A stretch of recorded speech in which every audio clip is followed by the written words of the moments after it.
Hello, welcome to Copacetic. Um, Today I've just been searching through old video files and I came across this goodie. I was trying to help my dad understand scales a little bit better because that's all I obsess about in music. Without further ado, I'm going to show you a little guitar lesson that I ran through um, a couple weeks ago. So, anyways, getting back, we have The all different these great. fretboards? Yeah. We'll get to them one at a time. Well, you can First the do it. plug. First the plug. First the Okay. plug. So me and my dad looked up guitar scientist. I wanted to do something in HTML, so I did a Google search on a specific HTML fretboards, and this came up. Yeah, the hacker over here wanted to make something that was basically this, and then we learned that well, guitar scientists did this already. You know what? We'll even take a better example. We're going to put the name of our chord that we're going to be playing is C. So I've picked that there. We're going to show note names. So here I'm picking out my C's and my E's and G's for spelling out a C major chord. C chord as a pattern. Here's our C chord with the pitch names. And as you can see, the pitch names are concrete names. A C is always going to sound like a C. You call it whatever you want, but whatever you name it, it has to be relative to its actual name. And on their own, when you're not playing music, this C here is always a C. Hold on. What am I doing explaining this without using my guitar? Because I believe we have that wired in. So we're playing a C major chord, and when we're talking root of a chord, we're starting to drift away from the concept that the pitches have concrete names, and we're starting to talk about patterns that are shiftable. So, it's so that we can break out of this as a C major chord and we can just say, here's another C shape, another pattern that the C chord was using. It's called a major pattern, but it's now a different chord. What was that last one? Because, oops, was it up here? Yeah, probably. So it was a D? Yeah. So if we play up to if we take that shape, that pattern for C major, and we shift it up, we find first of all that we're now not playing a C chord anymore. D chord as a C pattern. The gist is this is the same finger pattern that you played for the C major, and that inherently means that this pattern on the guitar fretboard is a major pattern, literally a major chord pattern. It's without the names though, it's anybody's guess. And when we've taken that pattern, the ear kind of just always associates major to those arrangements of notes, and the spacing between those notes is always the same. You see in the background we have the spelling for the chord here, but if we don't want to associate pitches and everything, because it can also get awfully complicated when you're talking about like, oh, the play the B flat again, Dad, and like sometimes it's not always that easy to remember where the B flat is.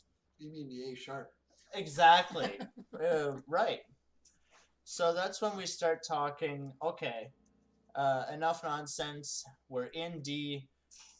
Think D. D is the one note you need to remember. And I don't mean that figuratively. I mean that literally. It is the one that the 3 associates with as being a 3, 2. The 2 is only a 2 because of the D being the 1. You know, that's how all of them associate as numbers, numeric values. You were transposing up from the D to Yeah. the. Okay. Oh, no. Where do you want? Where I mean, any of them are good for explaining the concept. Right. I think the confusing thing is why play these chords or those chords, and perhaps my dad will demonstrate. Give me an actual riff. Give me some music here, Dad. Lay it on me. Play 3 chords.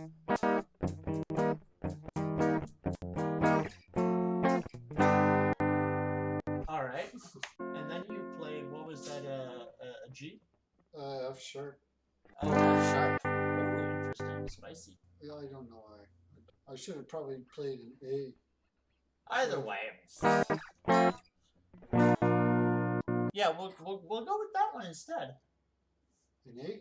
Yeah, because that goes with. Yeah, that completes it. That's our. All right. Recap. So we're playing a D to start. Remember, this is a made-up song, and then we play an E chord because my dad decided to, and then we decided that what really sounds nice and rounded is playing an A after that. And of course, maybe it sounds at this sort of pace, it's sort of simple, but play it more with that groove there that you had.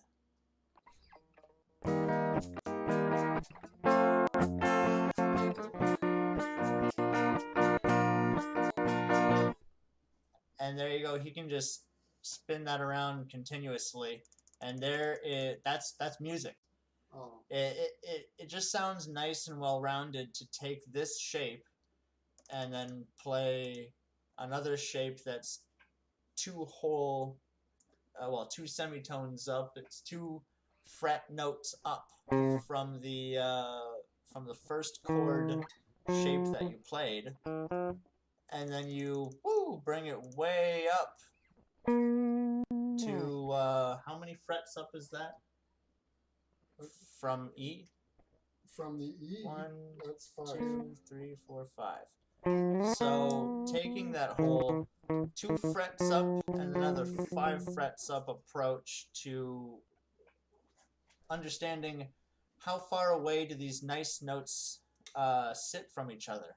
So if we just break down the root names, the roots of these chords, we have our 1 chord, our D chord. Show me where that 1 is everywhere. Oh well, you'll see it. Here's another 1. Here's another 1. Yeah, there's another 1. Okay, good. We don't need those. We don't need those. That's gonna complicate things. No, What you need to what you need to understand though, it is one pattern. It is one pattern, but really, like you're just talking octaves. Right. And we don't really need to understand octaves because of how simple they are. But all the rest of the numbers fall between the ones, right? Yes. You see how this 5 is here? There's another 5 there. There's another 5 there. How do you do that? There's another 5. I just look. I know the pattern. Look, guys, it's not magic. Yeah. If we're playing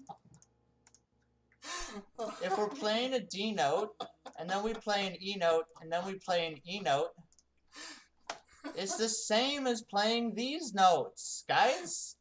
Yeah, okay. They sound different, but to a guitarist, it feels just like the same pattern. Okay. Right, pattern, right. That's why it feels like the same pattern. Your fingers are making the same pattern. Your mind should be thinking, okay, I've played this before, it's the same pattern.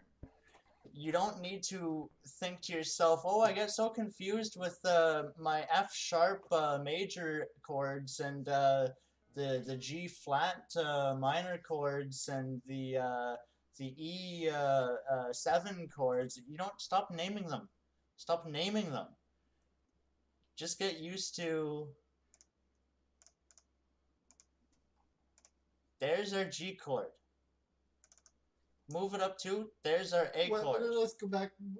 Yeah, let's just. There's our D chord. Yeah, the D. And that's essentially the same thing as what he was playing with a D, an E, and an A. They sound different. You cannot play both of them at the same time because those are different songs. And so, like, you start taking this pattern of where these essential notes are, these notes that sound really great together, and you reduce it to numbers.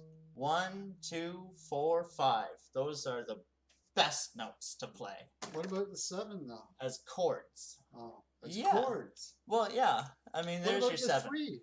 There's your 7. How come the 3 isn't mentioned in the chord? Like, well, we're talking roots of chords. Sorry.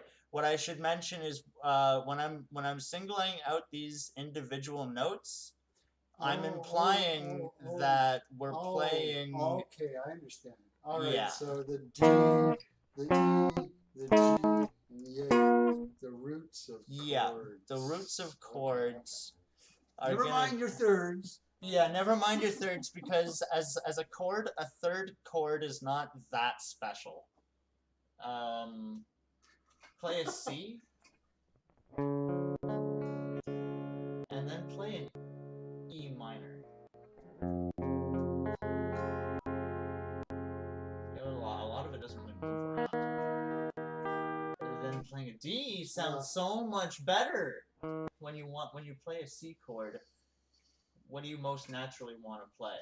G. Yeah! Because those two chords are also great as individual notes for each other. Ah. Like you're talking the 1 and the 5 when you're playing a or the 1 and the 5. I mean, well, on their own individually, the notes are good just for bass. But if you play the full chord, what, the A? Yeah. It's a little out of tune apparently, but your A, like your major chords, have a fundamental thing that really helps it move along. Is that A has a C sharp in there, right? Yeah, we're looking at a. You mean that note? Yeah. And look at where it's placed. Look at where it's placed. Right. Your A chord. Oops. Way up here, it has this awesome note. Oh, it has this awesome note here and here. These notes on their own are nothing too special, but in the grand scheme of a song, this note is what ties it all together, because that is the note that comes up behind your root note, your tonic, the note that the ear first heard and first wanted to hear again. The D major is made up of mostly a D sounding thing.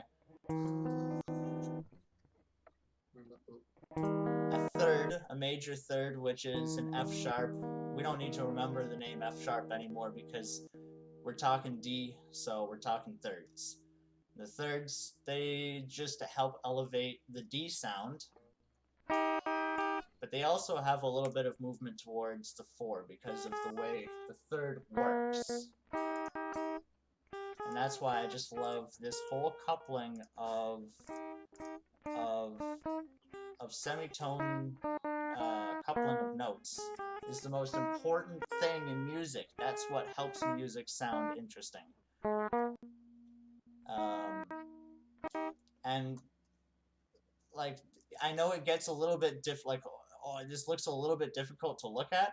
A 3, a 4, a 7, a 1, we don't have to keep track of all of those. Just try to remember that this pattern is movable. You just need to remember the shape your fingers make on the guitar, because believe it or not, the guitar was literally built to facilitate you being able to play this easier. We could have built an instrument that was intentionally hard to play, but we didn't. We built an instrument where your thirds are always going to be here. Sorry. Your thirds are always going to be placed diagonally away from the root of your chord.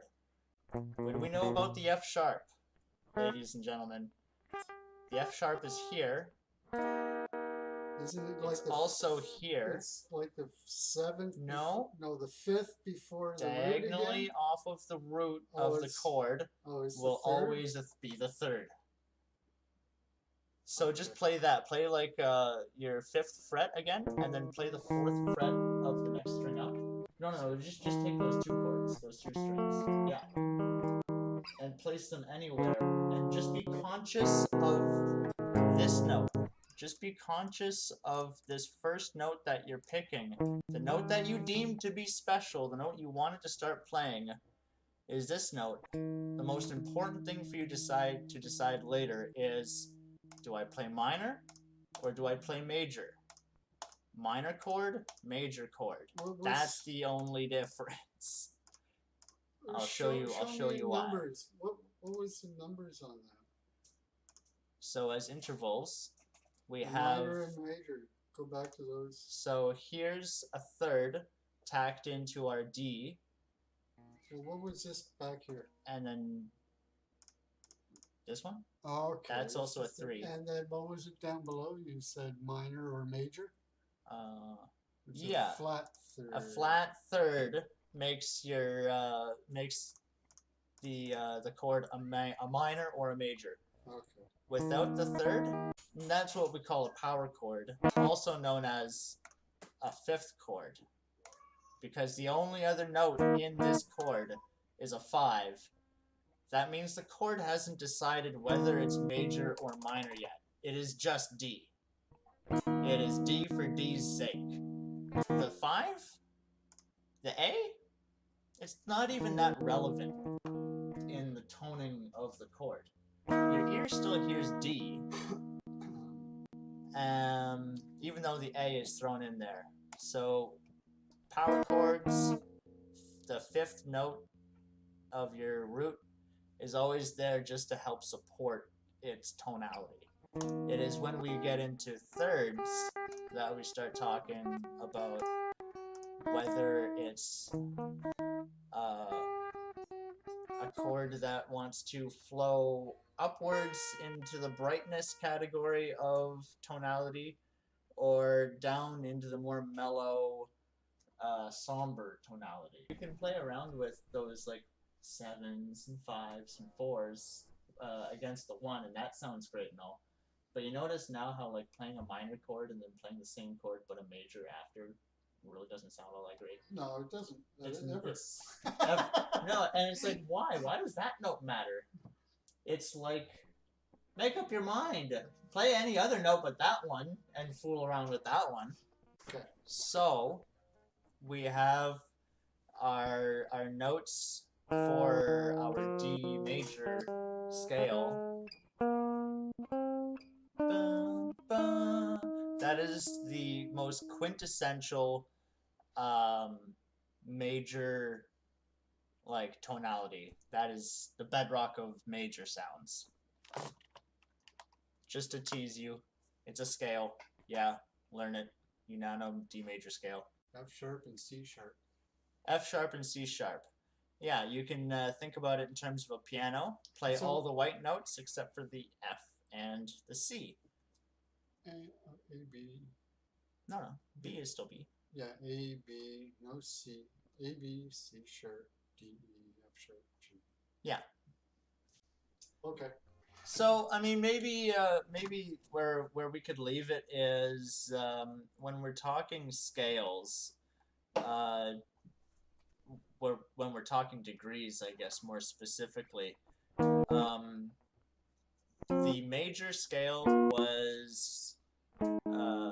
was awarded being the most natural. That's why all these notes don't look like anything special. But if I were to start playing around the Locrian, the most unusable scale, folks. Scale. Oh well. Yeah. The only thing that really didn't change was the 4 and the 1.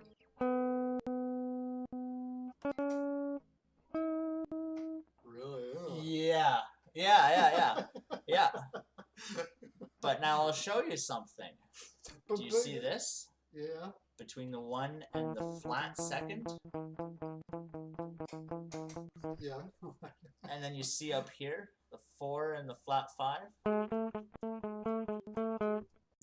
know how you do that. I know, okay. The point is going to be made very soon. A second ago, you played D major and it sounded amazing. Yeah. It sounded so easy to just fall into place. And then I showed you D Locrian and you said, this is awful sounding. I can't make sense of it. If you play the flat second note, right, and you start, and then you play, you know this.